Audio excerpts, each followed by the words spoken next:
பப்பு ஒரு ஏழை காய்களை விக்கிற வியாபாரி. அவரு மார்க்கெட்ல இருந்து காய்களை வாங்கி அந்த காய்களுக்கு கொஞ்சமா விலைய கூட்டி ஒரு வண்டியில வச்சு தெரு தெருவா சுத்தி வித்துட்டு இருப்பாரு. அட எங்கம்மா போன, சீக்கிரமா எந்திரி, வண்டியில காய்கறி எல்லாம் போடணும். தினமும் இப்படியே சீக்கிரமா எந்திரிச்சு வெறுத்தே போயிட்டேன்.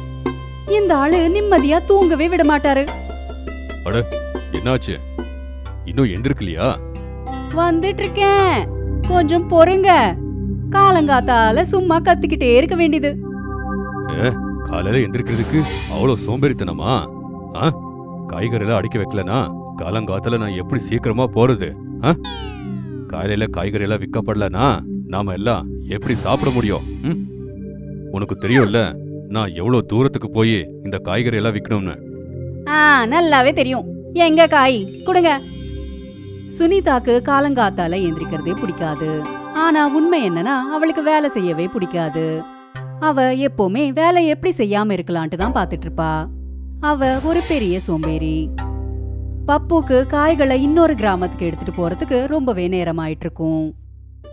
காய்கறி காய்கறி, ஃப்ரெஷ்ஷான காய்கறி காய்கறி. அண்ணே, இந்த கத்திரிக்காய் என்ன விலை? 30 ரூபாய் கிலோ தங்கச்சி. எல்லாருமே கிலோ 20 ரூபாய்க்கு விக்கிறாங்க, நீங்க ஏன் 30 ரூபாய்க்கு விக்கிறீங்க? அட இது எல்லாமே நாங்க விளைச்சது, ஒரு வாட்டி வாங்கி சாப்பிட்டு பாருங்க, ரொம்ப ஃப்ரெஷ்ஷா இருக்கு.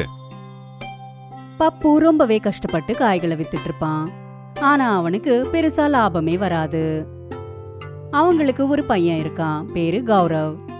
அவன் ஸ்கூல்ல படிச்சுக்கிட்டு இருக்கான். அவன் படிப்புல ரொம்பவே புத்திசாலி. அப்பா அப்பா வந்துட்டீங்களா? அப்பா இன்னைக்கு மேடம் என்னை ஸ்கூல்ல உக்காரவே விடல. அவங்க ஸ்கூல் ஃபீஸ் கட்டலன்னா நீ இந்த ஸ்கூல்லையே உக்காராதன்னு என்ன சொல்லிட்டாங்கப்பா. இங்க பாருப்பா, நீ ஒன்னும் கவலைப்படாத, நான் எப்படியாச்சும் காசை ஏற்பாடு பண்ணி உன்னோட ஃபீஸ நான் கட்டிடுறேன். சும்மா பொய் சொல்லிட்டு இருக்காதீங்க, அதுவும் குழந்தைகிட்ட. நம்மளோட வீட்டு நிலைமை எப்படி இருக்குன்னு அவனுக்கு நல்லாவே தெரியும். நீங்க அவ்வளோ தூரம் போய் காய்களை வித்துட்டு இருப்பீங்க, அதுல என்ன லாபம் கிடைக்குது? ஒண்ணுமே இல்ல. நீங்க சும்மாவே உழைச்சிட்டு இருக்கீங்க. நம்ம பையன் படிக்கிறதுல ரொம்ப கெட்டிக்காரன், இவன் படிக்கிறத தடுக்க யாராலையும் முடியாது.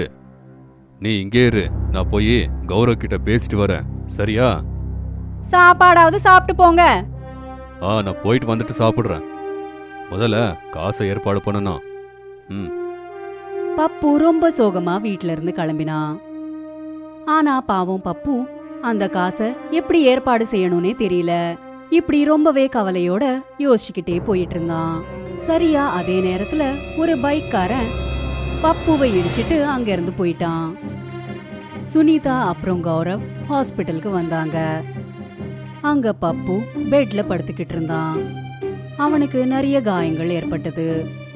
அத பார்த்து கௌரவ் அழ ஆரம்பிச்சுட்டான். அடடா, இங்க பாரு செல்லம், அழக்கூடாது, நான் சீக்கிரமா குணமாயிருவேன், நீ ஒன்னும் கவலைப்படாத. அப்ப உங்களுக்கு அடிபட்டுருச்சுல்ல, அதெல்லாம் சரியாகிறதுக்கு ரொம்ப நாட்கள் ஆகும்.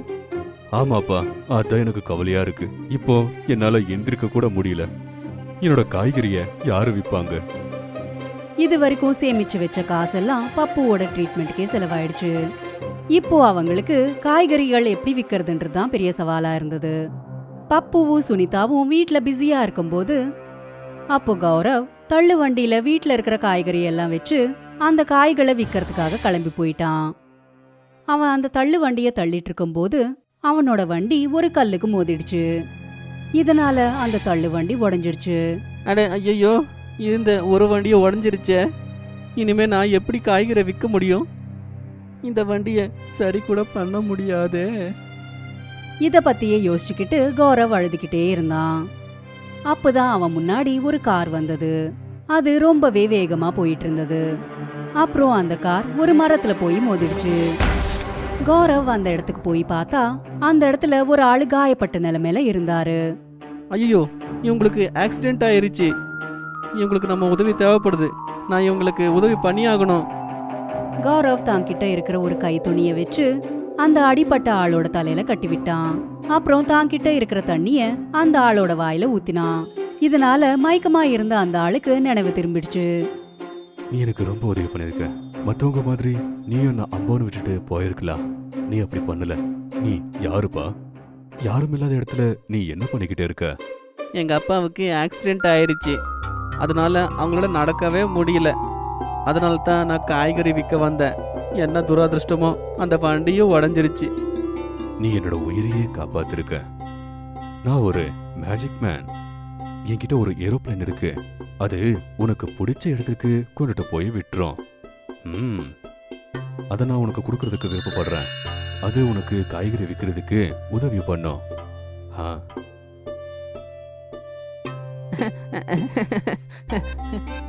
இவ்வளோ சின்ன ஏரோப்ளேனு எப்படி எனக்கு உதவி பண்ணோம்? இங்க பாருப்பா, இது சாதாரணமான ஏரோப்ளேன் இல்ல.